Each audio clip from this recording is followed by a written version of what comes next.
رسم مگر نازم بری ذوقے کے پیش یار می رسم مگر.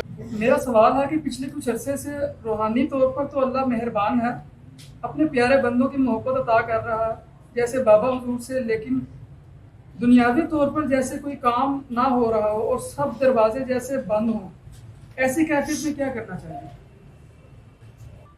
اوروں کو حکم ہے کہ مانگ مراد، اوروں کو حکم ہے کہ مانگ مراد، اور ہم سے اذن نامرادی ہے.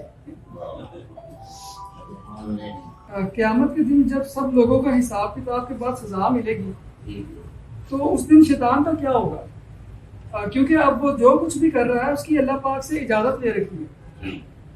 جب اس کے عمل میں اللہ کی رضا شامل ہے تو پھر یہ دوزخ میں کیسے جائے گا؟ یہ راول پنڈی سے پیر بہن کا سوال ہے. میرا سوال ہے کہ پچھلے کچھ عرصے سے روحانی طور پر تو اللہ مہربان ہے، اپنے پیارے بندوں کی محبت عطا کر رہا ہے جیسے بابا حضور سے، لیکن دنیاوی طور پر جیسے کوئی کام نہ ہو رہا ہو اور سب دروازے جیسے بند ہوں، ایسی کیفیت میں کیا کرنا چاہیے؟ دیکھیں ایسی کیفیت میں تو سب سے پہلے تو اللہ کے پیاروں سے محبت کرنے سے توبہ کرنی چاہیے. جب اللہ کے پیاروں سے آپ محبت کریں گے تو دنیا کی دروازے خود ہی بند ہو جائے. یا یہ کر لیں یا وہ کر لیں، ٹھیک ہے، دونوں چیزیں اکٹھی تو نہیں چل سکتی، ٹھیک ہے. آپ کی اجازت سے اس محترمہ خاتون نے سوال کیا. ان محترمہ کی نظر ہے کہ اوروں کو حکم ہے کہ مانگ مراد، اوروں کو حکم ہے کہ مانگ مراد، اور ہم سے اذن نامرادی ہے.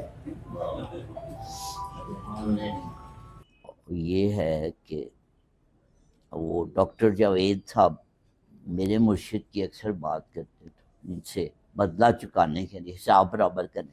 میں بھی ان کی بات کل بھی کر رہا تھا کہ وہ ایک لڑکا تھا، اس نے اپنے اسٹیٹس پہ نا موبائل کے لگایا ہوا تھا لبیک یا حسین. تو وہ ڈاکٹر صاحب کے پاس آیا، اس کو کوئی ملازمت نہیں مل رہی تھی، کوئی کام نہیں ہو رہا، وہ دنیا دروازے بند تھے دنیا. وہ آیا کہ جی بڑا مسئلہ ہے، یہ کوئی میرا معاشی مسئلہ ہے یہ. تو ڈاکٹر صاحب کا جو سٹائل ہے وہ عجیب ہی سٹائل ہے، وہ جان کے کہتے کہ فتوے لگیں تو وہ خوش ہوتے. ان کا یہ ملامتی. تو انہوں نے کہا یہ تو لبیک یا حسین سٹیٹس سے ہٹا دے اور تجھے کام ہو جائے گا. پہلے تو وہ اڑا رہا، کہتے نہیں میں کیوں یہ کیسے ہو سکتا ہے. جب اس کا بہت ہی پریشان ہوا، اس نے کہا چلو کر کے دیکھ لیتے ہیں. اس نے لبیک کیا، حسین ہٹایا، تو میں اگلے دن اسے بڑا اچھا جواب.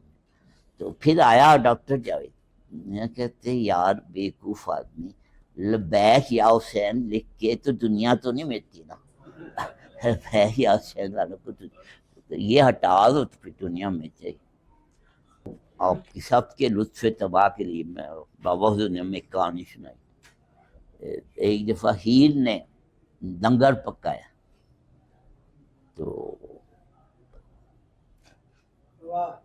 راجن کو بھی پتہ چل گیا کہ آج ہیر نے، وہ بھی نہ پھر اس لائن میں لگ گیا اور ہاتھ پہ ظاہر اس زمانے میں جو مٹی کے برتن، اس کے ہاتھ میں پیالہ تھا. تو بڑی دیر بعد اس کی باری آئی. جب باری آئی تو ہیر کے ہاتھ میں ڈوئی تھی، ڈوئی بار کے کا پیالہ توڑ دی اور کہتی ہے تیرے نام کا تو لنگر ہے اور تو ہی مانگنے آ گیا. جس کے نام کا لنگر ہوتا ہے نا، یہ کائنات، کچھ لوگ کہتے ہیں کہ سرکار دو عالم صلی اللہ علیہ وسلم کائنات کے مالک ہیں. یہ ذرا آپ، یہ بات سچ ہے، لیکن آپ کی شان جو ہے نا اس سے تھوڑی سی اور بلند ہے. یہ صرف مالک نہیں ہے، یہ کائنات تخلیق ہی آپ کی محبت میں کی. آپ ایک اللہ کی طرف سے ایک چھوٹا سا گفٹ جو ہے نذرانہ ہے جو پیش کیا گیا، ٹھیک ہے نا، گفٹ ہے، ٹھیک ہے. اور اب مالک کا اور گفٹ کا فرق ذرا سمجھنا، ٹھیک ہے نا. اب ملکہ نور جہاں جس کا یہاں ہے، اگر آپ جائیں بادشاہ یہ شاہی قلعے میں تو وہاں پہ شیش محل ہے، وہ نور جہاں کا محل تھا، وہ اس کی مالک تھی، ٹھیک ہے نا. اور اگر انگلستان جائیں تو ملکہ وکٹوریہ کا محل موجود ہے، اس کی مالک ہے. اب جو اس کے وارث ہیں اب وہ مالک ہیں اس محل. اور اسی طرح جن ملکوں میں بادشاہت ہے، جیسے عرب میں ہے، تو عرب کی جو سعودی عرب میں جو شہزادیاں ہیں، محل ہیں، وہ اس کی مالک ہے، ٹھیک ہے نا. تو جو بھی دنیا میں جتنے بھی محل ہیں نا، یا تو کوئی ان کا مالک ہے جو اس میں رہتا ہے، یا کوئی ان کا مالک رہا ہے ان کی یادگار، جیسے شیش محل ہے لاہور، یا کوئی مالک ہے جو موجودہ ہے بادشاہ، یا وہ محل ہے مالک کوئی شہزادی تھی بادشاہ، ٹھیک ہے. لیکن دنیا میں ایک محل ایسا ہے جس کا نہ کوئی مالک تھا پہلے، نہ کوئی اب مالک ہے، لیکن اس محل کا کسی محل سے کوئی جواب ہی کوئی نہیں. کون سا محل ہے؟ وہ تاج محل. اس میں کوئی ملکہ نہیں رہی، کبھی بھی نہیں رہی جی، لیکن اس جیسا محل دنیا میں نہیں. کیا ہے؟ وہ اس کی محبت میں بنایا گیا. تو مالک ہونا اور ہوتا ہے، محبت میں بنانا اور ہوتا ہے. ٹھیک ہے، مالک ہونا ذرا کم مقام ہے، محبت میں بنایا. وہ محل محبت میں بنایا گیا، اس میں کبھی وہ رہے ہی نہیں اور نہ کوئی رہا. صحیح ہے، لیکن ایسا محل جو ہے ہی نہیں دنیا میں. ابھی جو موسٹ ریسنٹ آیا سروے، تو ورلڈس موسٹ بیوٹیفل بلڈنگ، دنیا کی سب سے خوبصورت بلڈنگ ابھی بھی آج بھی تاج محل ہے. تاج محل نہیں.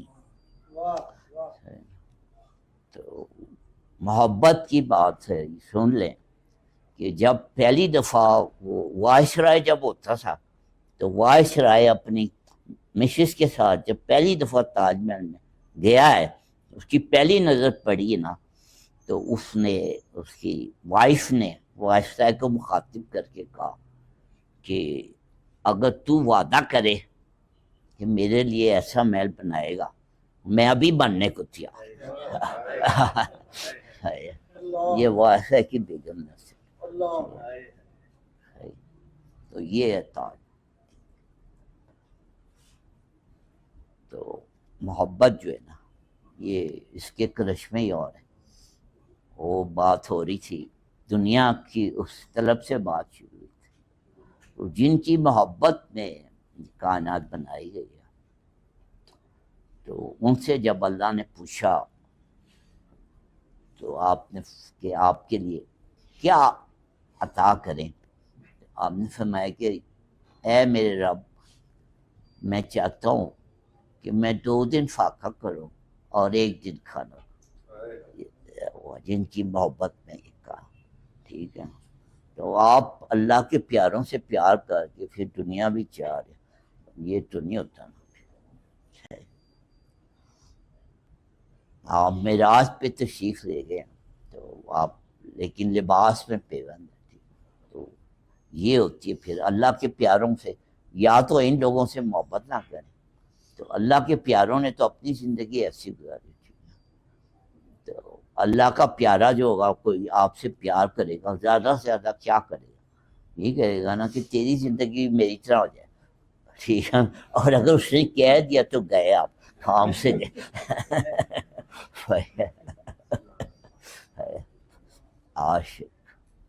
آج تک کسی عالم دین نے یہ تکلیف گوارا نہیں کی کہ سنت کے طور پہ پیون لگا کے نا ممبر پہ بیٹھ جاتا. سنت کے طور پہ کسی نے کیا کہنا، تعریف ہی کرنی تھی لوگ، لیکن پھر بھی نہیں، یہ تکلف نہیں کیا. جی کیوں مبشر کیا؟ کسی نے نہیں کیا. تو یہ ہے کہ پیار ہم ان سے کرتے ہیں، لیکن اگر وہ کہیں آ جاؤ یہ زندگی لے لو تو ہم کہتے نہیں ہے ہمیں دنیا چاہیے. ٹھیک ہے، وہ ہمارا جھوٹا، خود ہی ہم کہہ دیتے کہ جی وہ جھوٹا پیار تھا، ہمیں دنیا چاہیے. ٹھیک ہے، پھر ایسے جھوٹا دعویٰ، وہ سچے لوگوں کے سامنے جھوٹا نہیں دعویٰ نہیں کرنا. ہاں جی محسن.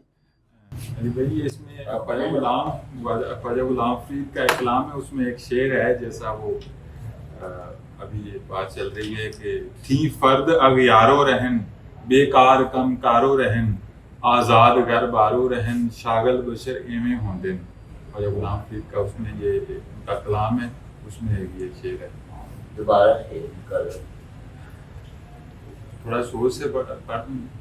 ہاں تھی فرد یارو رہن، بیکار کم کارو رہن، آزاد گر بارو رہن، شاغل بشر ایویں ہوندن، دل درد تو ماندی نہ تھی، درد جگر میں ہوندن، دل درد تو ماندی نہ تھی. کم از کم اس بارگاہ میں جا کے کم از کم جھوٹ نہیں بولنا چاہیے.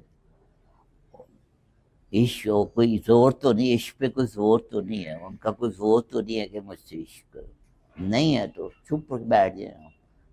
وہاں کو جا کے کبھی غلطی سے بھی عشق کا دعویٰ نہیں کرنا. اور کوئی پھر آزمائش آ گئی تو پھر وہ. علی بھائی ایک سوال ہے کسی ڈاکٹر صاحب کا، قیامت کے دن جب سب لوگوں کا حساب کتاب کے بعد سزا ملے گی تو اس دن شیطان کا کیا ہوگا؟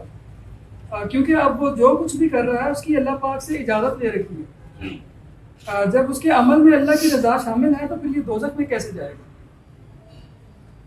ہم نے ساری عمر اس فکر میں گزار دی کہ ہم دوزخ میں کیسے نہ جائیں، اور وہ سوال یہ ہو رہا ہے کہ ابلیس دوزخ میں کیسے جائے گا، اس کو کیسے بچایا جائے. تو سوال ہی جو ہے نا بڑا دلچسپ ہے. ٹھیک ہے نا، ہم یہاں اس فکر میں بیٹھے کہ اس سے ہم دوزخ سے بچ جائیں، تو وہاں پہ سوال یہ کہ ابلیس اگر دوزخ میں جائے گا تو اس کا کیا قصور ہے. تو یہاں تک تو ہم کبھی پہنچے ہی نہیں. ٹھیک ہے نا، تو اپنی فکر میں بیٹھے ہوئے ہیں.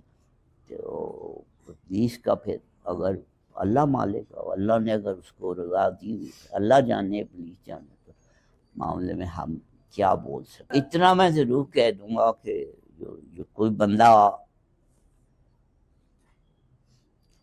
فلم پروڈیوس کرتا ہے وہ ہیرو کی تلاش میں اگر 1000 بندوں کے آڈیشن کرتا ہے نا، تو ویلن کی تلاش میں وہ 2000 بندوں کے آڈیشن کرتا ہے. ویلن کا، ہیرو کا کریکٹر آسان ہوتا ہے، ویلن کا کریکٹر مشکل ہوتا ہے. ٹھیک ہے، تو یہ اب اللہ نے جو ویلن بنایا ہے تو پھر ہم اس میں کیا کہہ سکتے. یہ اس نے ساری فلم اس نے بنایا، وہ پروڈیوسر ہے. پروڈیوسر کے سامنے کون بول سکتا؟ پروڈیوسر کے سامنے تو کوئی ایکٹر نہیں بول سکتے جی، کیونکہ پروڈیوسر نے پیسے لگائے ہوتے ہیں. ٹھیک ہے، ایکٹر کو پیسوں کی ضرورت ہوتی ہے، تو وہ پروڈیوسر ہے. ہمیں اس کے سامنے ہم کیا بولیں جی، اتنے بڑے پروڈیوسر کے سامنے ہم کیا بولیں جی کہ یہ تو نے یہ رول مجھے دے دیں، یہ اسے کیوں دیا ہے، اس کا کیا بنے گا، میرا کیا بنے گا، وہ کون ہے، وہ کون ہے. اب تجھے جو اس نے جس ایکٹ کے لیے چنا ہے تو اس ایکٹ کو صحیح طریقے سے کر جا. ٹھیک ہے، ادھر ادھر دائیں بائیں دیکھنے کی ضرورت ہی نہیں ہے کہ باقی دوسرا کیا کر رہا ہے، یہ کیا کر رہا ہے، وہ کیا کر رہا ہے. وہ تو پھر جو ایکٹر یہ دیکھے گا کہ تو وہ تو اپنے ڈائلاگ ہی بھول جائے گا. جو ایکٹ اپنا کرنا اس سے جو ہے کہ اپنے اس میں ڈوب کے کرے وہ، اور دائیں بائیں نہ دیکھے. وہ پروڈیوسر نے اس کو جو دیا ہے رول وہ جانے، پروڈیوسر جانے. ٹھیک ہے جی.